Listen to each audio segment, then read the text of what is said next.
Senhor presidente, senhores deputados, em primeiro lugar, eu quero mais uma vez aqui manifestar o meu desejo de recuperação total ao governador Luiz Fernando Pezão, que teve a sua licença médica estendida até o dia 31 de outubro. Havia muita expectativa em torno de seu retorno ainda por esses próximos dias, mas infelizmente, por decisão da sua equipe médica, isso não foi possível.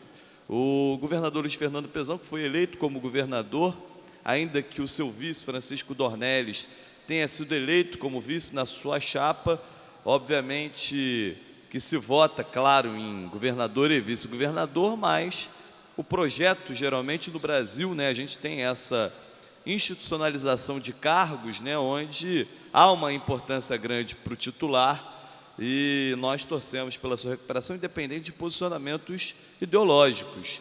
Há muitas questões que concordamos, há tantas outras que não concordamos, mas acima dessas concordâncias e discordâncias está, obviamente, a visão humanista e de intenção de que o governador possa se recuperar. E, por incrível que possa parecer, Pezão nunca foi tão necessário para poder arrumar a casa, porque o vice, quando ele está interinamente no cargo, por mais que digam não tem o poder para decidir, no fundo não tem, e por mais que se diga ele pode escolher a equipe que quiser, no fundo a gente sabe que não é bem assim que funciona.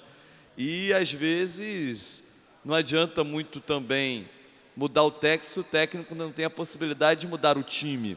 Então realmente o Estado do Rio hoje não vive uma vacância de cargo, mas é quase que isso. O Estado do Rio nunca precisou tanto de liderança, de força, de energia, e a gente torce então para o pronto retorno do governador Pezão. Não acredito sinceramente que voltará nesse ano, não querendo aqui fazer uma projeção pessimista, mas temos que ser realistas ainda, que segundo informações da equipe médica, que estão publicizadas, eu não tenho informações extras, não tenho essa intimidade, não tenho informações extras, além daquelas que foram publicizadas, mas a gente sabe bem que a equipe diz que o câncer está fora, não há mais o câncer, mas realmente o corpo, ele sofre realmente muito bombardeio. Aliás, até, deputado Valdec, a gente teve uma possibilidade de recentemente ter estado com o governador, e ele realmente está lutando, ele está inclusive trabalhando, a verdade é essa, ele está trabalhando da sua residência,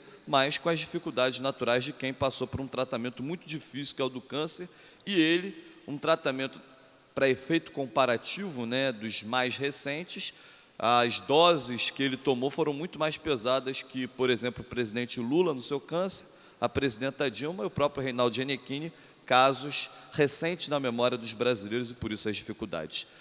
Além de dar aqui essa mensagem, eu gostaria muito, senhor presidente, de falar um pouco sobre eleições. Óbvio que eu não vou subir essa tribuna para fazer defesa de nenhuma candidatura. Não faz parte do meu... Acho que aqui não é o local, Aqui não é o local de se fazer campanha. Fazer campanha a gente faz daqui para fora, na rua. Aqui tira adesivo e tira a tentativa de convencimento. Mas há algumas questões que precisam ser ditas. Eu vejo o dia da eleição como um dia muito especial. Eu vejo como uma verdadeira festa da democracia, onde é um dos poucos, talvez o único momento que todos são absolutamente iguais. Não há diferença. O empresário, o dono da fábrica, o funcionário da fábrica tem o mesmo direito a apenas um voto. O branco, o negro, a mulher, o homem, o católico, o evangélico, sem religião, todos têm o mesmo direito, há apenas um voto. Quem é candidato, quem não é candidato, todos têm direito a apenas um voto. Todos têm o direito, e eu acho que também o dever, de opinar. A gente vive um momento de muita intransigência, de muita raiva.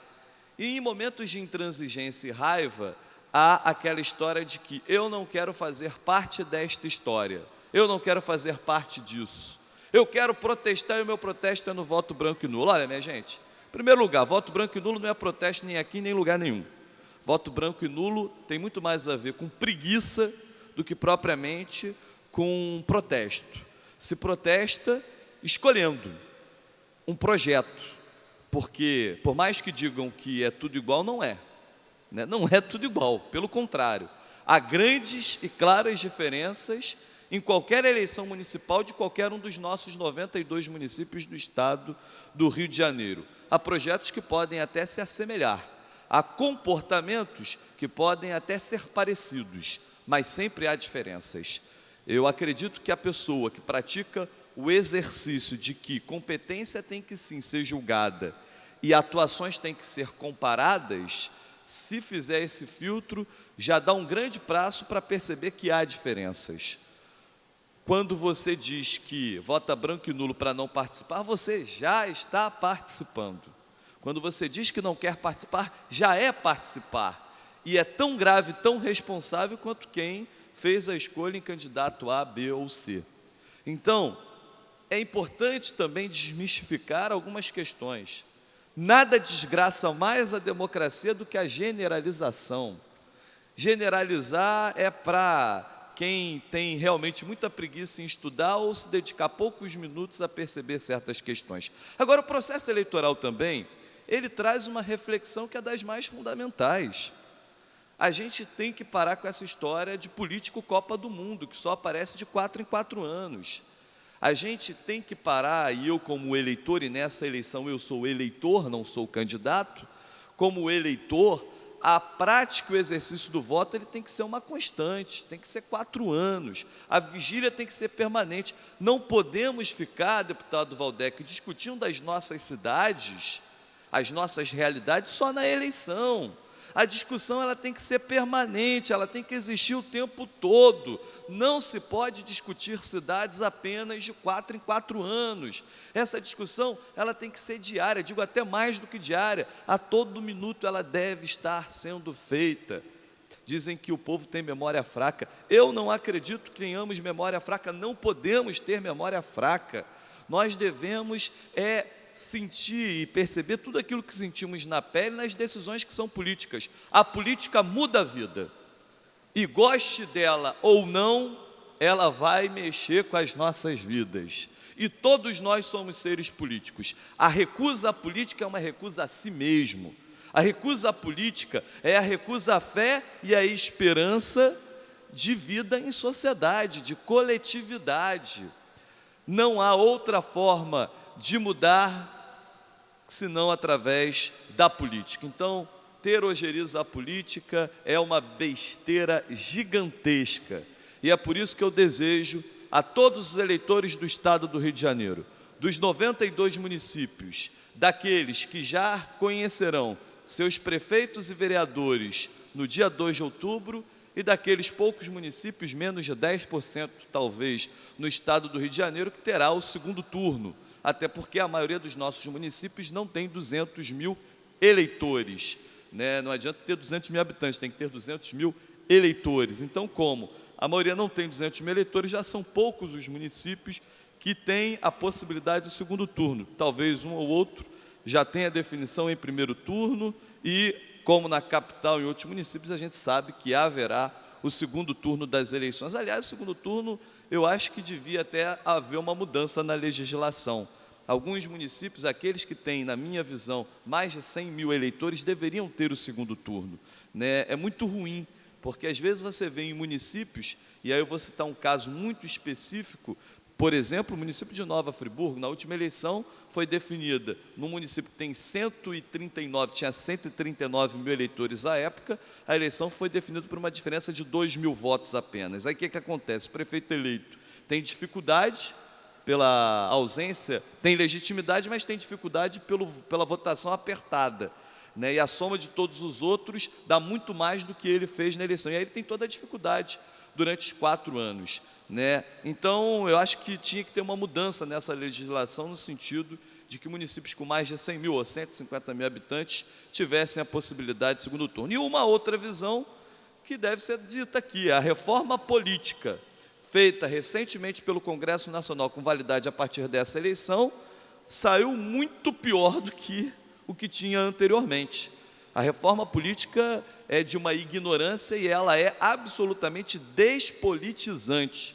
É a reforma política mais despolitizante, talvez, da história recente do Brasil. E, com certeza, a reforma política mais despolitizante desde a redemocratização a partir das diretas já na década de 80.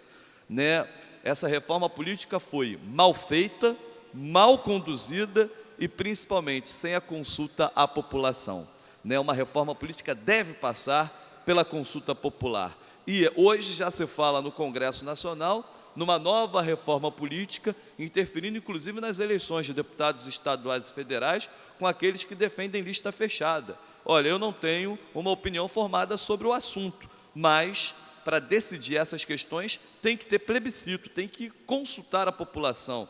Eu, por exemplo, talvez defendo o voto distrital, né, que seja muito mais interessante e representativo, até porque a grande crise que o Brasil vive hoje política é porque nós cansamos dessa política única e exclusivamente representativa. Essa tem que ser uma política participativa. A representação está falida. E para ser uma representação mais legítima, ela precisa ser cada vez mais participativa. Encerrando, senhor presidente, agradecendo já o tempo extra, desejo que todos os eleitores possam ter reflexões profundas na hora de dar o seu voto. Nós estamos a 3 dias de decidir os próximos 4 anos dos nossos municípios.